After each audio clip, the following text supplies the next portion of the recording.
I feel the need today, a Saturday, after doing some video work this morning.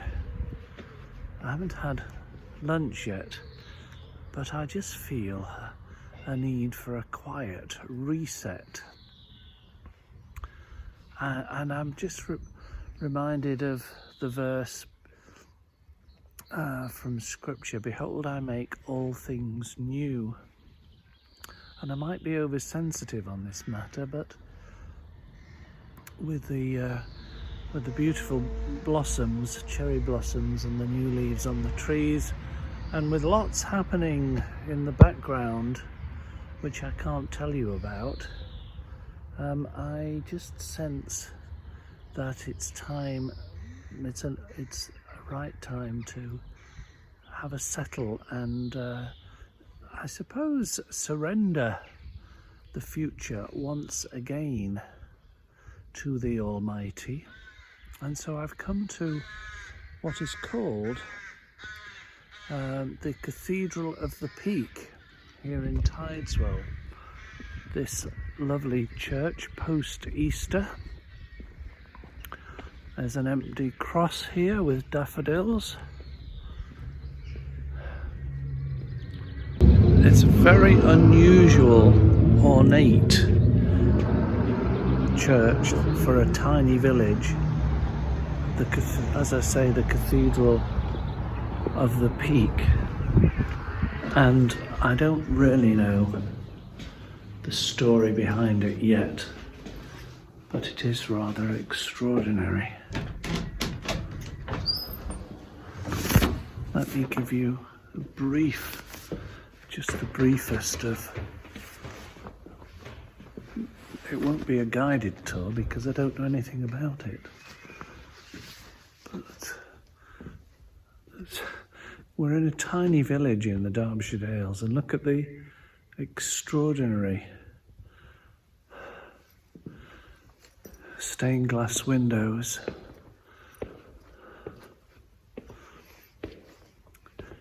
It really does have the sense of space of a cathedral.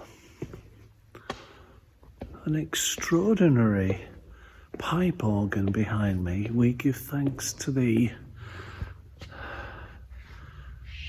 Gosh, it reminds me of a cathedral in Seville, a sort of miniature Seville cathedral.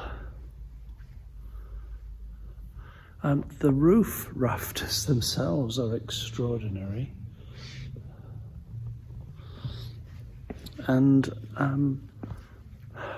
I happen to recall that a lot of the endowment or work behind this Cathedral of the Peak is on account of a 19th century benefactor, but here we have some older than that tombs. Another extraordinary stained glass window.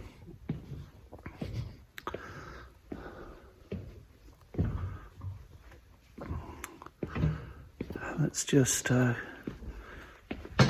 quietly go into, I don't know if this is called, this is not the transept, this is the chancel, I think. And once again, the scale and the detail and the stonework and the roof and the tracery of the window, extraordinary. I'm going to sit in the corner just there. There's an empty cross behind me.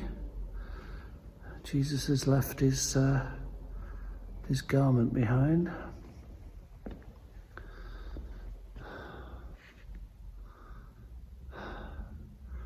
Yes, really quite some very unusual aspects. Something else has just caught my eye here. A saint of some sort. I don't know if it's one of the apostles or a latter day saint. And there's a fragrance in the air. There are 3 large vases of arum lilies behind me.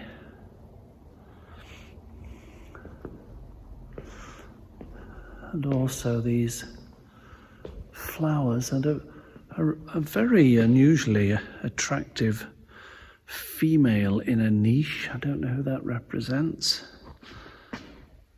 So, from time to time, we just need to have a reset, don't we? Time of quiet and reflection, put things in perspective in a fast-changing, crazy world. Lots of things in my own life right now are in a state of flux. So there's a sense of not knowing the outcome, and therefore one surrenders to a higher will. That's the idea. Wish me luck. Well, that was rather wonderful. Just a short sitting in the wooden choir stall and appreciating the stained glass windows, but also the clear windows, and noting the difference between them, the pure and the coloured. But two things came to mind. Firstly, the Nick Cave song, Into My Arms, and I actually played that, sort of in a way sacrilegious, as it starts with the opening line, I don't believe in an interventionist God. And yet, as I understand it, Nick is choosing to participate in a Catholic church these days. Very interesting. And it is particularly touching and apposite for a situation in my life just at the moment. But the other thing that just spontaneously came into my mind in the quiet, interestingly enough, is one of the attributes of the Christian God is the paradox of both immanence and transcendence at the same time, which is a difficult thing to grasp. It reminds me of the first line of the Tao Te Ching, basically, which says that God cannot be described, or the Tao cannot be described. And it's also a part of Christian theology that God cannot be described, cannot be grasped, is beyond all description, and yet we're supposed to have a relationship with that. That's a paradox in itself, isn't it? And then I got to thinking about what is this paradox of immanence and transcendence like, and it reminded me of one of the theories of consciousness, which you know is my favourite topic these days. One of the theories is called dual aspect monism, which is sort of it's like having two sides of the same coin. So God is both immanent, that is embedded, or the panentheistic would say, infused in physical creation, but also beyond it, transcendent.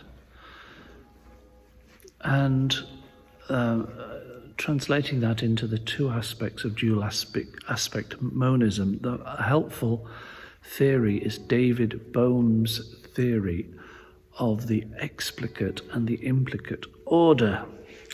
The explicate order being forms, physical things, or I suspect he even means thought forms, anything that has some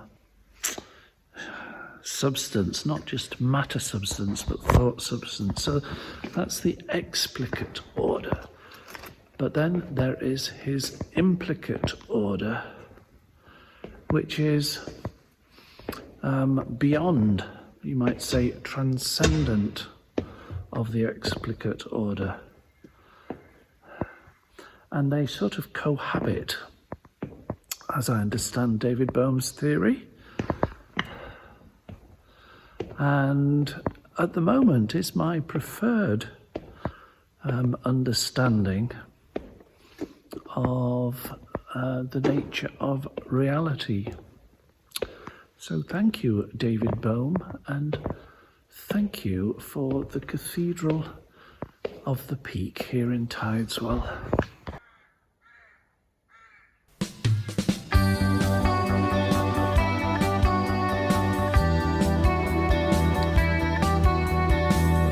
This wooden door, the original of the church, is from 1500 or thereabouts. It's now just a display on the wall. But if you notice, it's a door within a door. There's an inner door and an outer door. Je t'adore this door. It seems to be full of an allegory of life. There's the outer door that we're all familiar with, but there's also an invitation, it seems to me, to explore the inner door of life. Maybe that's just a door too far.